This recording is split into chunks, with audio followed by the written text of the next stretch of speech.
a tablet that makes phone calls, and the first Android tablet to run on the Intel Atom processor, released daringly by an OEM that specializes in PC motherboards and laptops to conquer the world of phablets.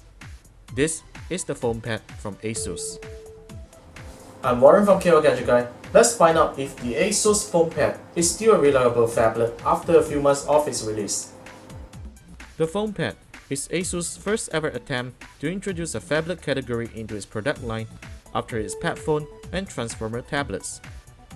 It is targeted at consumers who are looking for a budget tablet with the ability to make phone calls.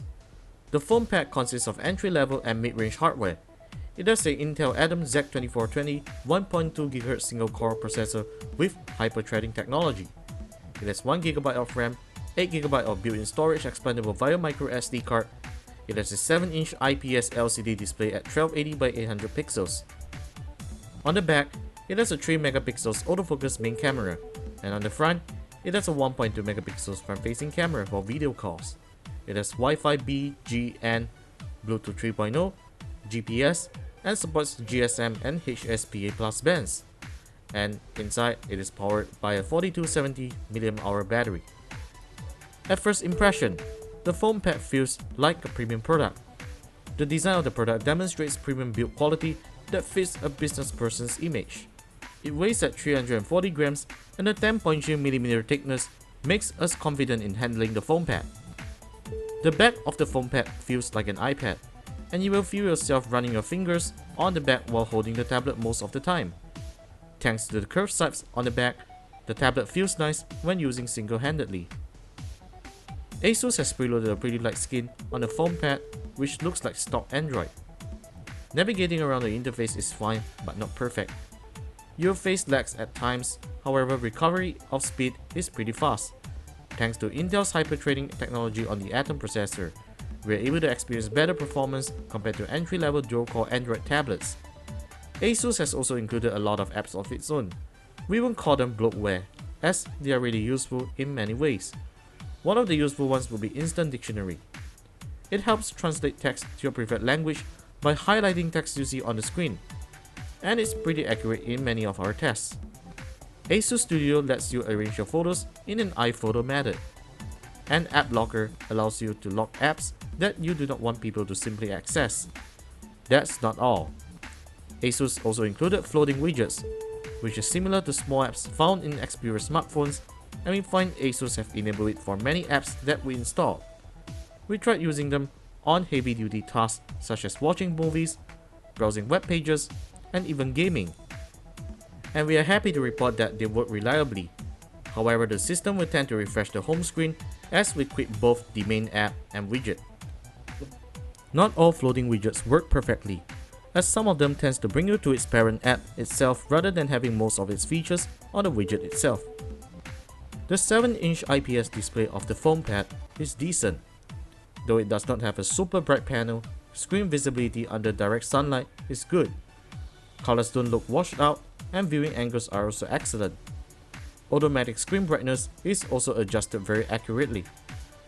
The only letdown here is that the display is not protected by scratch-resistant glass, which we are fairly disappointed as this should only be happening on entry-level tablets. Therefore, we highly recommend that you buy a screen protector during your purchase of the Fonepad. Due to the rough surface, the screen is also a fingerprint magnet, and touch sensitivity can be greatly affected. Multi-touch on the Fonepad works just fine, however typing on the ASUS keyboard is terrible. Predictions aren't accurate, and you need to apply some pressure on the keys at times to get the right character. We prefer using Android's default keyboard. Media consumption on the Fonepad is good. The loudspeaker on the back of the device outputs good clarity, however we sometimes wish the speaker to be louder. ASUS has included Audio Wizard, a software that enhances the output of the speaker when enjoying media content. We don't really find much difference in our listening experience. One thing puzzles us is that the audio mode isn't supported when headphones are plugged in, which we think ASUS could have done a better job in the sound department since they have Sonar audio products. The Fonepad is capable of playing full HD videos. Pictures and color is great thanks to the IPS screen and the 7-inch display. Also, We also want to mention that the Fonepad supports USB on the go, a great addition for those who wants to carry lots of stuffs with them. The 3-megapixel autofocus camera of the Fonepad doesn't take nice pictures. Pictures lack detail with washed out colors. Check out our post for some sample shots. Video recording is supported up to 720p, which is sufficient if you want to capture some action for viewing in the tablet. Now, many people would have questioned the performance of an x86 processor running Android, and we have to say, speed is on par or even better than some entry-level ARM dual-core processors. Thanks to Intel's hyper-threading technology and x86 architecture, launching apps is fast enough, and you may face lags when quitting heavy applications as the tablet tries to free up memory. Gaming is also fine, and lags do occur in processing complex graphics. In benchmarks, the Fonepad scores 9185 points and 2789 points in Antutu and Quadrim respectively. Battery life is reasonable, ranging for full days of usage on 3G, some Spotify streaming, sending IMs, and 5 phone calls. Listening to phone calls on the Fonepad's earpiece is fantastic. Callers have no problems hearing our voice in noisy environment. We have to conclude over here that the Atom processor is just sufficient to handle most situations, but definitely not for multitasking and gaming. The ASUS Fonepad is a decent phablet. It has the good looks, and professionally designed by ASUS, and it is a brave attempt by ASUS to have this phablet running Intel's Atom processor. The performance of the x86 chip tells us that having more cores doesn't mean better performance.